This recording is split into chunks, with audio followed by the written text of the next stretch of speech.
Kigali, the vibrant capital of Rwanda, known as the land of thousand hills, a city of growth, culture and resilience. This year, Kigali made the history as they returned the world to one of the most prestigious cycling competitions on the planet, called the Union Cycliste Internationale UCI race.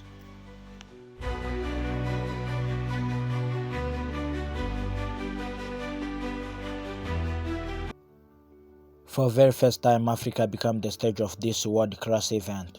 Riders from across the globe, champions, rising talent, and national heroes all come together here in the heart of Rwanda, Kigali.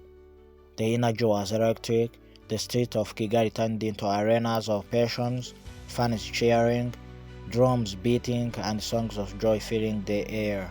This was more than a race, it was a festival of unity and pride.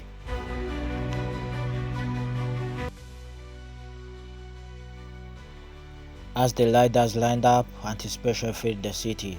Kigali's unique terrain promised not just a race, but a true test of endurance with steep hills, sharp turns, and breathtaking descent. From the flat city road to the high climb of the thousand hills, every kilometer demanded strength, skills, and strategy. Riders pushed themselves beyond the limit, poured forward by sprint of Kigali's people. For Rwanda, this was more than hosting. It was an opportunity to shine on the globe stage, to inspire the next generation of Africa cyclists, and prove that the continent is ready to embrace the world's biggest sporting event. Every turn brought drama, every climb a battle, and in the final sprint, the rollers of the crowd carried the riders to the finish line.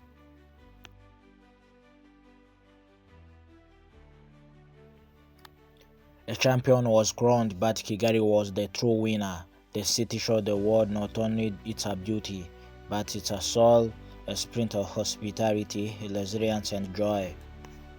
The UCI race in Kigali was more than a sporting event. It was a celebration of Rwanda's journey, a message of hope for Africa, and a moment that will live forever in the history for the world cycling. This is Kigali. This is Rwanda. This is Africa rising. Please subscribe, stay safe, and blessed. Jah bless.